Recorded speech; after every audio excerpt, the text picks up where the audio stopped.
Hey guys, Hello. what's up? We're here in Wayanad, God's own country, in a tree house and enjoying ourselves to bits. I know you're jealous, but let us show you a good time. To begin with, we weren't really prepared to take a ride and make a video this weekend. A friend had borrowed our main camera for the time being, which left us feeling a little handicapped. But Wayanad has such a calling among riders from Bangalore that we ended up following a ridiculous instinct. So off we left. Both Ashish on his Ninja 650 and me on a Duke 390, which admittedly wasn't my own. The air was crisp, the roads were tantalizingly curvy when suddenly this happened.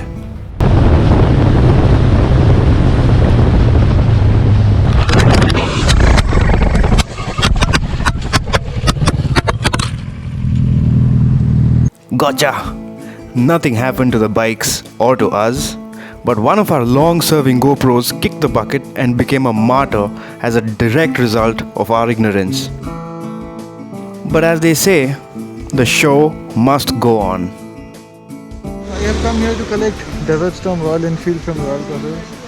So Ashish has come all the way to Royal Brothers to exchange his Ninja 650, park it in a safe place, and get himself a Desert Storm. I don't know what gets into Ashish when he rides a Royal Enfield, but hopefully I'll be able to show you some of his antics on this road trip later. As of now, we're headed to Joby's. Joby, my man, how is everything? So nice to see you. Yeah. Our local expert, ladies and gentlemen. The guy who knows everything about Wayanad. Let's go. Yeah. Joby Cheta, as we lovingly refer to him, is your typical pure-souled social impactor. He has spent his life dedicated to studying farmer suicides and constantly helps this deserving community. He is regularly featured in local newspapers as well as publications from Mysore, Bangalore, Mangalore, etc. for his amazing and selfless work in this field. A doctorate holder and a published author. By now, Joby Cheta had adequately whet our appetites about exploring this gorgeous region of Wayanad. So as always, our first step would be to discuss the matter over a steaming cup of decoction chai. So the tea in Kerala and many parts in Tamil Nadu also are brewed, with sediment, and it's not boiled. I love this tea. I really like this tea. What about you? Do you like this tea? I like it, but the Karnataka tea is also very special. I like that one because they boil it for 10-15 minutes and it's a very sharp one. Oh, if man. you want to try, we can go to Karnataka and we can make a comparison. Really? Yes. So you're game for that? Yeah. Let's go. Yeah, let's go for Karnataka tea and check it out.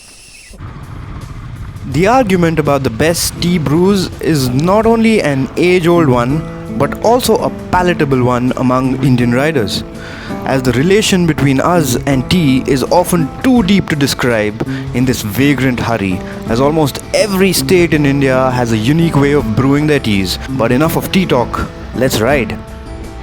Last week we saw a viral video of a tiger attack, and that happened in this area. He's saying last week that there was a tiger attack, and it happened right here on this area.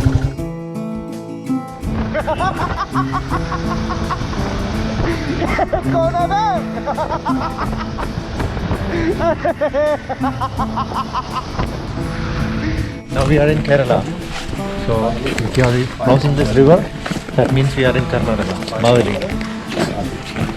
It's a beautiful place.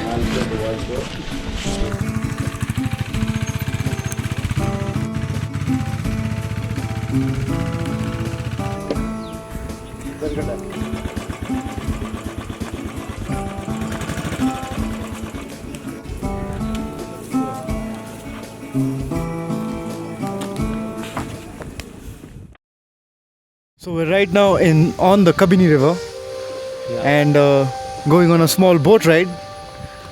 What kind of fish is found here, Joby? Chamballi. Chamballi is very famous in this area, and it is very delicious fish. Okay. So these farmers and the people who are living in the shore, they capture chamballi, and it's a very tasty one with the parota and tapioca. Wow. So how big is the fish? Its normal size is like 2 kilo, 2.5 kilo, and then it can go up to 8 kilos. Okay. So the tribals only catch it, or everyone? No, everyone catch. You will be seeing there. People are fishing over there. So being surrounded by all these bamboo trees and forests, here's the quintessential question: are there crocodiles? Yes, there are. There are many crocodiles in this, and sometimes the villagers, they encountered some attack from the crocodiles, and they are a little bit afraid of being in the shores. Right. So because during the daytime they will be coming for the sun. Right. Yeah. So you have to be very careful.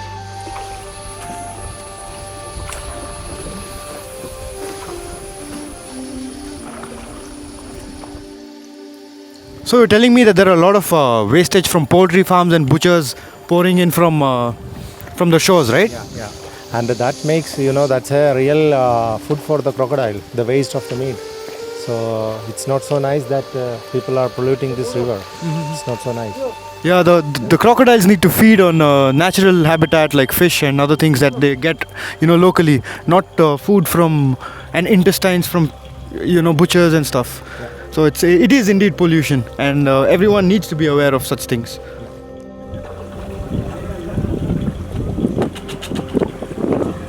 So this company is flowing to Karnataka. Ultimately, this water flows to Beechanalli Dam, and from there to KRS Dam. And Karnataka is the Main recipient of the Kabini River.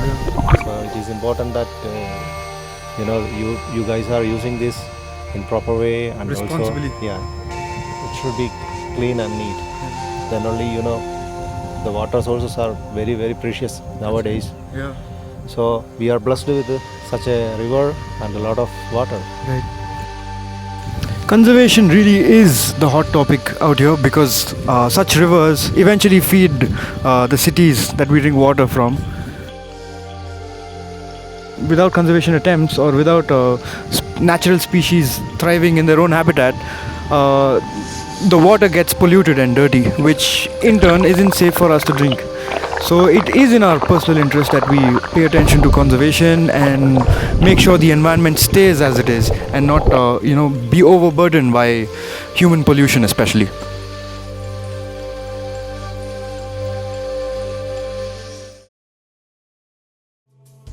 When Joby suggested that we go to Karnataka for tea, I hadn't realized that he'd make us cross a river with our bikes on a makeshift ferry. But to be honest, I'm personally humbled by this experience. There was something so richly peaceful about it.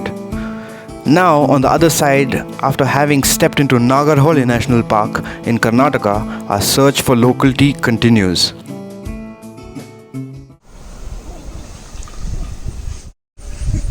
So due to active conservation attempts now, we don't get plastic glasses anymore, especially in national parks like this.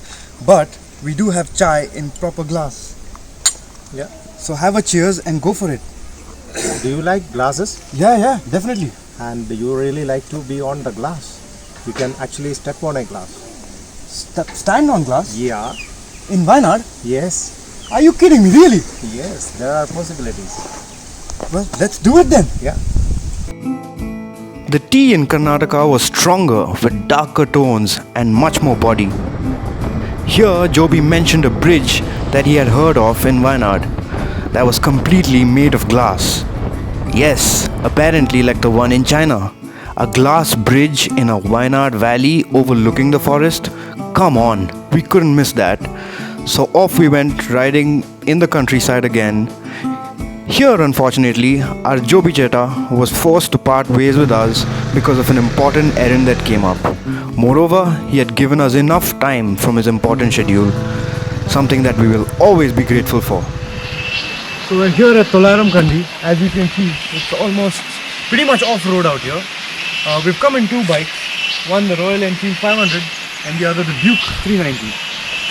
The question now is, will this Duke with its slick tires make it? And I don't think it will, because the road out there is quite treacherous.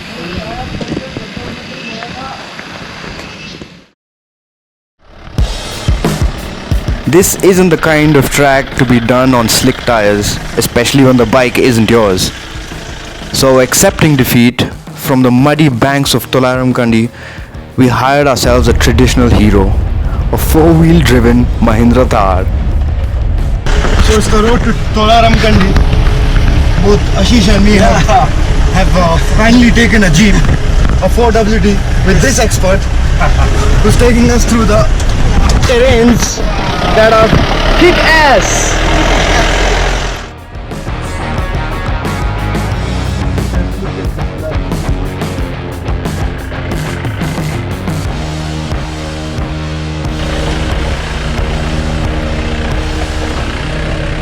So we're walking to the bridge, the glass bridge. Glass bridge. Finally.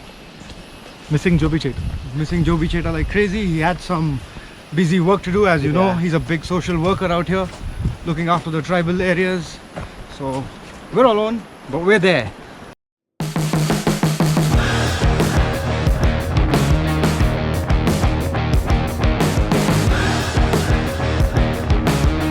That's the view of the forests all around.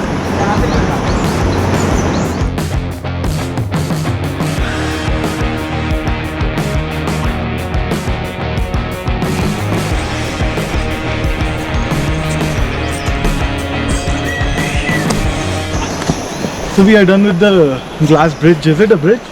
It's Do you think it's a bridge? No, it's not exactly a bridge. Yeah. It's more of a lookout. And acrylic as well, not really glass. Yeah. But it's a start nonetheless. And it has this thing also, support also, I guess. Yeah, it has a lot of support Yeah. and beams going down. Don't It's not expect exactly a glass bridge. Don't expect the best.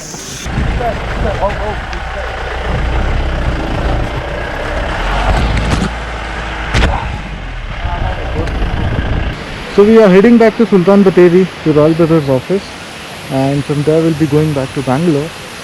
And we like the place, but then we like the off-road experience more than the glass bridge out there. And since today being weekend, we can see a lot of crowd already. Anyways, without wasting any time, let's get back. Right from the get-go, our road trip was smitten with issues. Lack of equipment, lack of planning on our behalf, a damaged GoPro, malfunctioning microphones, and plenty of other unmentionables.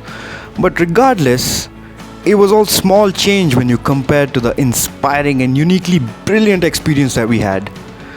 I'd say riding long distance often does that to people. You become a friend of small sacrifices, your mind trained to live in the present. You seek out the positive, where you shake hands with solitude and allow your deepest expressions to surface, where you overcome such difficulties and, end up fondly remembering the sweet victories. After all, this is why we ride.